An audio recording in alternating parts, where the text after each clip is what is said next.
Narito ng ating pakabangan bukas sa abot kamay na pangarap. Nakiusap nga itong si Lynette dito kay Giselle na gusto niya daw kausapin itong si Dax dahil may mga katanungan daw ito na dapat sagutin dito ni Dax.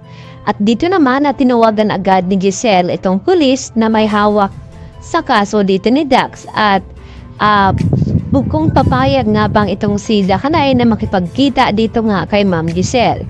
At maya-maya din ay nakatanggap ulit ng tawag itong si Giselle at ibinalita sa kanila na pumapayag na nga daw itong si Dakanay na makipagkita kay Giselle at nangako pa ito na sana si Giselle lang pwede kumausap sa kanya. Samantala, naiabot na nga dito ni Dax itong bulaklak para kay Zoe. At dito nga na tila kinikilig itong si Zoe sa pagkakala na galing kay Dr. Antonio Locke ang nasabing bulaklak. Subalit na dumating itong si Dr. Antonio ay tinanong naman dito ni Zoe sa kanya ba galing ito.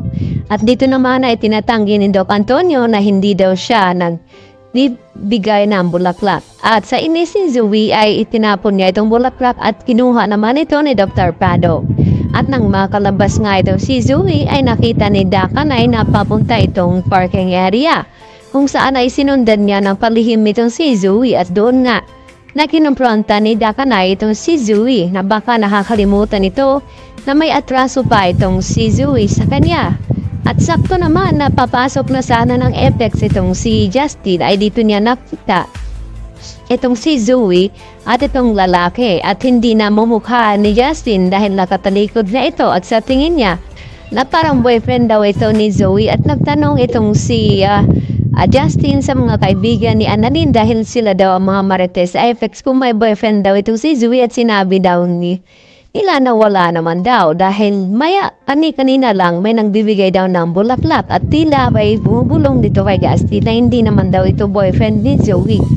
Samantala, dito na nga na matagumpay na naisagawa ni Moira itong kanyang plano na inutusan niya itong si Ninang na ipaligpit itong si Dax.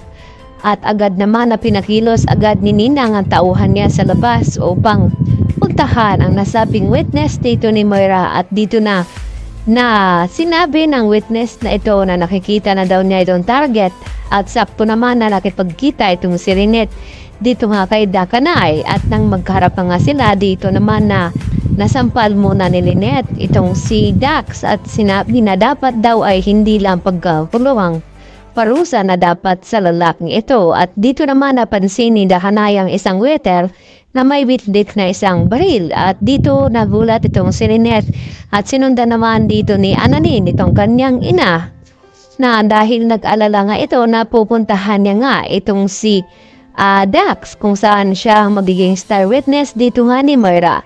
At pati itong si Annalyn ay nagulat din sa pagtayo nga dito ni Dakanay dahil nakita niya itong isang lalaki na may hawak ng baril at sigurado ito na siya nga ang punteriya. At agad siyang nakaalarma, tumayo at sinabi dito kay Lynette na kinakailangan daw lumapa. At pati na rin ditong si Annalyn Santos at bago nga dito nangyari ay nakatawag pa itong si Moira kay Zoe at ibinalita na ngayong araw na lamang daw huling masisilayan itong si Dakanay at kung susurtihin daw sila, baka pati itong si Lynette at Annalyn ay mabura na sa kanilang landas. Yan natin tutukan bukas sa abot kamay na pangarap.